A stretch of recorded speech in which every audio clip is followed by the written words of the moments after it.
여러분, 오늘 아침 뉴스 보셨나요? 어제 또 한 분이 가족에게 돈을 보내줬다가 수천만 원의 세금 고지서를 받았다는 소식이 나왔습니다. 아마도 그분의 심정은 하늘에서 갑자기 벼락이 떨어진 것 같았을 겁니다. 내 돈을 내 자식에게 보내는데 왜 세금을 내야 하나요? 요즘 제가 가장 많이 받는 질문입니다. 안녕하세요. 세무사 이메일입니다. 15년째 세무사로 일하면서 최근 몇 개월처럼 가족 간 세금 문제로 상담이 폭주한 적은 없었습니다. 여러분도 느끼고 계시죠? 5월부터 국세청이 가족 간 금전 거래를 더 꼼꼼히 들여다보고 있습니다. 은행 계좌 조회, 고액 현금 거래 감시, 심지어 가족 간 돈 거래까지 모두 추적하고 있죠. 이제는 가족이니까 괜찮겠지라는 생각이 오히려 큰 세금 폭탄을 불러올 수 있습니다. 잠깐, 여러분도 혹시 최근에 자녀에게 결혼자금이나 전세자금을 지원하셨나요? 또는 손자나 손녀에게 정기적으로 용돈을 드리고 계신가요? 그렇다면 이 이야기는 바로 여러분을 위한 것입니다. 지금부터 제가 드리는 정보가 여러분의 소중한 자산을 지키는 방패가 될 수 있습니다. 오늘은 실제 사례를 통해 어떤 금전 거래가 세금 문제를 일으키는지, 그리고 어떻게 하면 합법적으로 세금을 절약할 수 있는지 알려드리겠습니다. 끝까지 시청하시면 여러분의 소중한 자산을 지킬 수 있는 5가지 핵심 방법을 알려드릴 테니 꼭 함께 해주세요. 박서연 씨는 평범한 중산층 가정의 어머니입니다.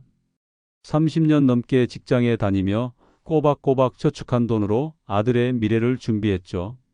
아들이 대학을 졸업하고 취직하더니 어느 날 결혼 소식을 알려왔습니다. 우리 아들 결혼한다니 얼마나 기쁜지 몰라요. 수십 년간 일하면서 아들 결혼할 때 보태주려고 모아둔 적금도 있고 퇴직금도 일부 남겨뒀거든요. 박 씨는 아들이 신혼집 전세금이 부족하다고 하자 기꺼이 도움을 주기로 했습니다. 우리 아들 결혼하는데 엄마가 좀 도와줘야지. 그동안 모아둔 적금 깨서 2억 정도 보내줘야겠다. 인생에서 가장 행복한 순간, 박 씨는 은행에 가서 모아둔 적금을 해지하고 아들 계좌로 2억 원을 송금했습니다. 특별한 생각 없이 축하해라는 메모만 남겼죠. 여러분, 만약 지금 이런 상황이시라면 잠시 멈추세요. 이 이야기의 결말이 어떻게 되는지 먼저 들어보시기 바랍니다. 몇 주 후, 박 씨의 아들에게 국세청에서 온 편지 한 통이 도착했습니다. 증여세 1,940만 원을 납부하셔야 합니다. 박 씨는 충격에 빠졌습니다. 내가 평생 모은 돈인데 내 아들 주는 것도 세금을 내야 한다고? 이게 말이 되나? 이런 일이 있을 줄 알았으면 결혼 선물을 이렇게 주진 않았을 거예요. 이런 상황을 어떻게 피할 수 있었을까요? 박서연 씨가 알았더라면 세금 폭탄을 맞지 않았을 방법들을 알려드리겠습니다. 첫째, 증여세 면제 한도를 알고 계셨어야 합니다. 2025년 기준으로 부모가 성인 자녀에게 줄 수 있는 증여세 면제 한도는 10년간 5천만 원입니다. 이 금액까지는 세금 없이 줄 수 있어요. 5천만 원이 넘는 부분에 대해서만 세금이 부과됩니다. 둘째, 분할 증여가 필요했습니다. 2억 원을 한 번에 보내지 말고 몇 년에 걸쳐 나누어 보냈다면 세금 부담을 크게 줄일 수 있었습니다. 예를 들어 올해 5천만 원을 보내고 내년 5천만 원, 그 다음에 나머지를 보내는 방식이죠. 물론 결혼 준비 기간이 충분히 있었다면 가능한 방법입니다. 셋째, 부부가 함께 증여하는 방법이 있습니다. 박 씨 혼자서 2억 원을 보내지 말고 배우자와 함께 각각 1억 원씩 증여했다면 세금 부담이 절반으로 줄었을 겁니다. 부부 각각의 증여세 면제 한도를 활용할 수 있기 때문이죠. 넷째, 결혼자금이라는 증여 목적을 명확히 해야 합니다. 계좌 이체 시 결혼 축하 증여금이라고 메모를 남기고 혼인신고서와 같은 증빙 자료를 준비했다면 좋았을 겁니다. 일부 경우에는 결혼자금 특례를 적용받을 수도 있습니다. 여러분 어떤가요? 자녀의 결혼을 앞두고 계시다면 이 방법들을 꼭 기억해 두세요. 세금은 준비하면 크게 줄일 수 있습니다. 단 미리 계획하는 것이 중요합니다. 잠시 후에 더 다양한 사례를 살펴보겠지만 그 전에 잠깐 많은 분들이 이런 궁금증을 가지실 겁니다. 그냥 현금으로 주면 되는 거 아닌가요? 그런데 이것도 위험합니다.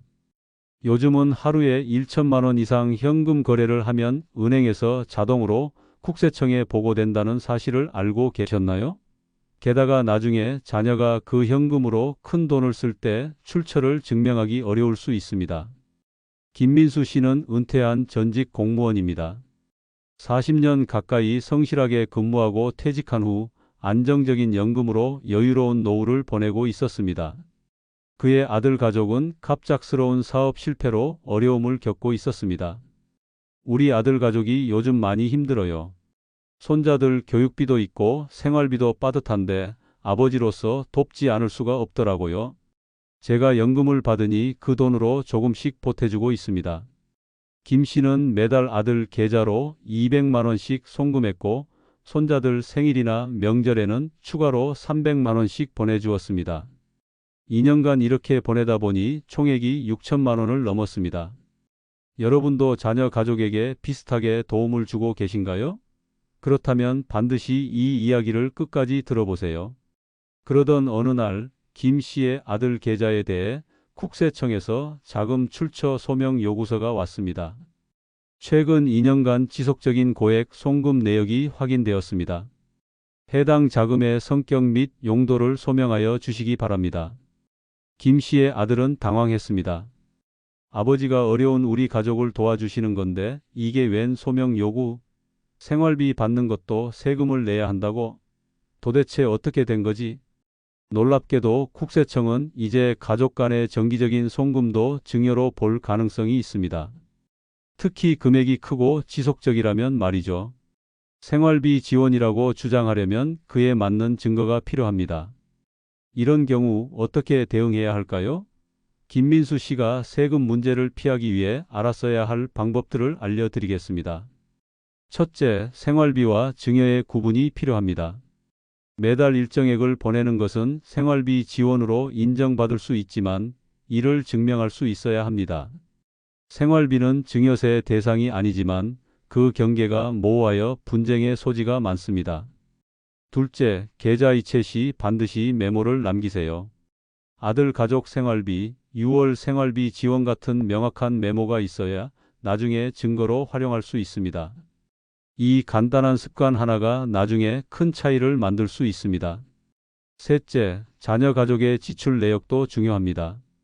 이 돈이 실제로 생활비로 사용되었다는 증거가 필요하니 자녀 가족이 식료품비, 공과금, 교육비 등 생활 필수 비용으로 사용한 내역을 정리해 두세요. 가능하다면 영수증도 보관하는 것이 좋습니다. 넷째, 생활비 지원 약정서를 작성해 두는 것이 좋습니다. 간단한 문서로 매달 얼마를 생활비로 지원한다는 내용을 적어두면 국세청 소명 시 유용한 증거가 됩니다. 가능하다면 자녀 가족의 수입과 지출 내역도 함께 정리해 두는 것이 효과적입니다. 다섯째, 자녀 가족의 경제 상황을 고려하세요. 자녀 가족의 다른 소득이 적을수록 생활비 지원으로 인정받기 쉽습니다. 자녀의 소득 대비 생활비 지원 금액이 과도하게 많으면 증여로 의심받을 수 있습니다.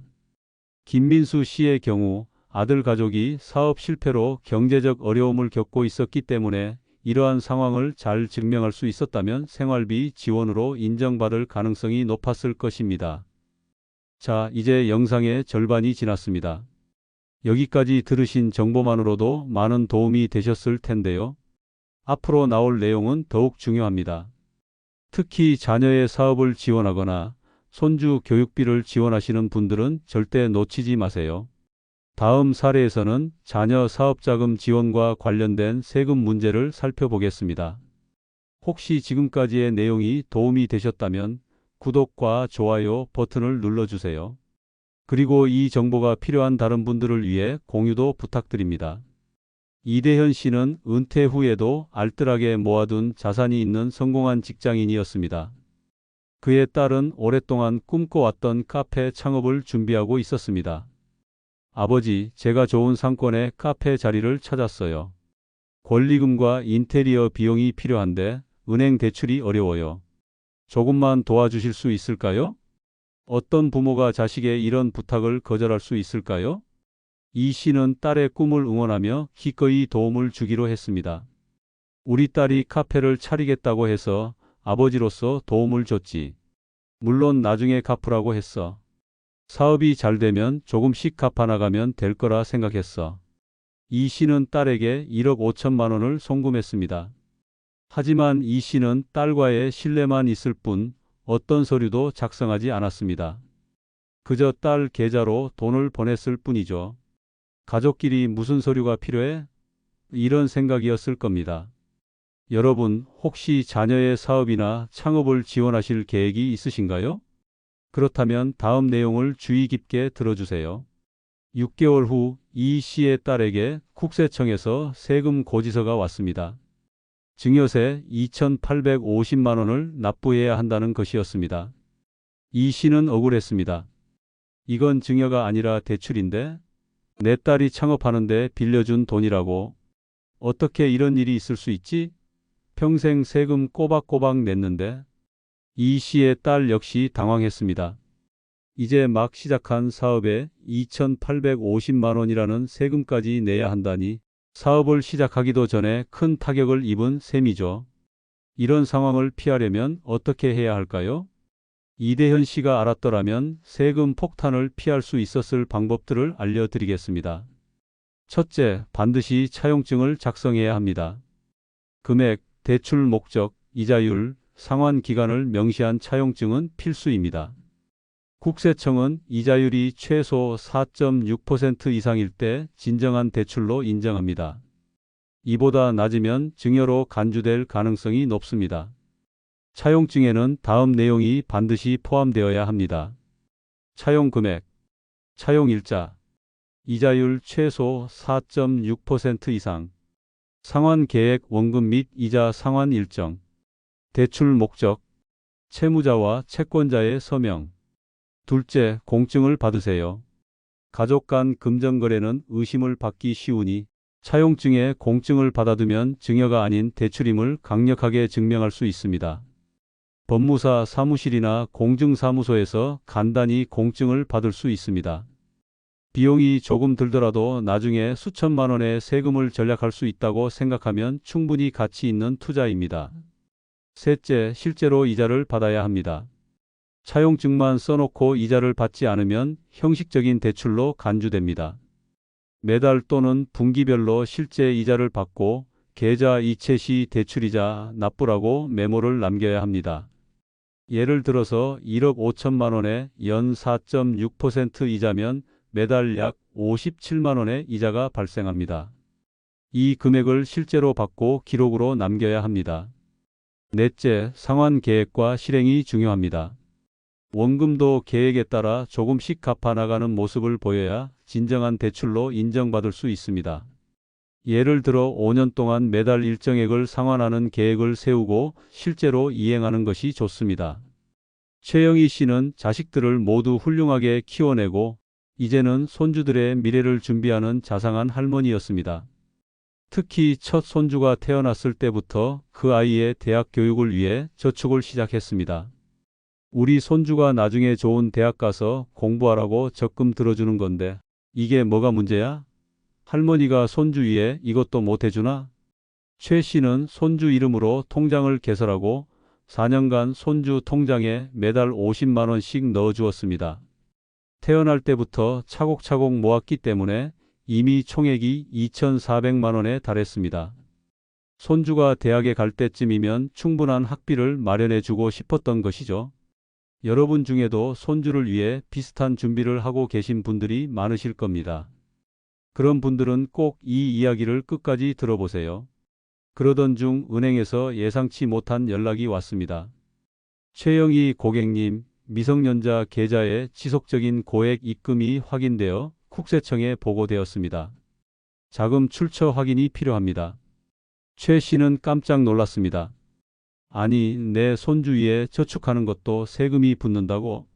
이게 무슨 소리야? 평생 세금 꼬박꼬박 내고 살았는데 이제는 손주 사랑하는 것까지 세금을 내라고? 여러분, 정말 안타깝지만 미성년자 명의 계좌에 정기적으로 고액을 입금하는 것은 국세청의 주요 감시 대상 중 하나입니다. 특히 미성년자의 경우 증여세 면제 한도가 성인보다 더 낮다는 사실을 알고 계셨나요? 교육비 지원은 어떻게 해야 세금 문제를 피할 수 있을까요? 최영희 씨가 알았더라면 세금 문제를 피할 수 있었을 방법들을 알려드리겠습니다. 첫째, 미성년자 증여세 면제 한도를 알아야 합니다. 2025년 기준으로 조부모가 손주에게 줄 수 있는 증여세 면제 한도는 10년간 2천만 원입니다. 최 씨는 이미 2,400만 원을 입금했으니 400만 원에 대해 증여세가 부과될 수 있습니다. 둘째, 교육비는 직접 교육기관에 납부하세요. 손주 통장에 돈을 넣지 말고 학원이나 학교에 직접 납부하면 증여세가 발생하지 않습니다. 예를 들어 영어 학원비, 수학 학원비, 대학 등록금 등을 직접 기관에 납부하면 교육비 지원으로 인정받을 수 있습니다. 셋째, 교육비 증빙 서류를 보관하세요. 학원비 영수증, 교재비 영수증 등을 잘 모아두면 나중에 세금 문제가 생겼을 때 유용한 증거가 됩니다. 이런 영수증들은 5년 이상 보관하는 것이 좋습니다. 넷째, 교육보험에 가입하는 방법도 있습니다. 손주를 피보험자로 하는 교육보험에 가입하면 보험금 형태로 교육비를 지원할 수 있습니다. 보험 만기 시 손주가 받는 보험금은 증여세 대상에서 제외될 수 있습니다. 다섯째, 교육비 신탁을 고려해 보세요. 은행이나 증권사에서 제공하는 교육비 신탁 상품을 활용하면 일정 조건 하에서 세금 혜택을 받을 수 있습니다. 지금까지 4가지 사례를 통해 가족 간 금전 거래에서 발생할 수 있는 세금 문제를 살펴봤습니다. 이제 모든 사례에 적용할 수 있는 5가지 핵심 원칙을 정리해 드리겠습니다. 증여세 면제 한도를 활용하세요. 10년 기준으로 배우자 6억 원, 성인 자녀 5천만 원, 미성년 자녀 2천만 원을 넘지 않도록 계획적으로 증여하세요. 이 한도는 10년 동안의 누적 금액이므로 장기적인 계획이 필요합니다. 예를 들어 자녀에게 1억 원을 주고 싶다면 5천만 원은 올해에 주고 나머지 5천만 원은 10년 후에 주는 방식으로 계획할 수 있습니다. 목적이 분명한 서류를 작성하세요. 대출이면 차용증, 생활비 지원이면 지원 약정서처럼 거래 목적을 명확히 하는 서류를 작성하고 가능하면 공증을 받으세요.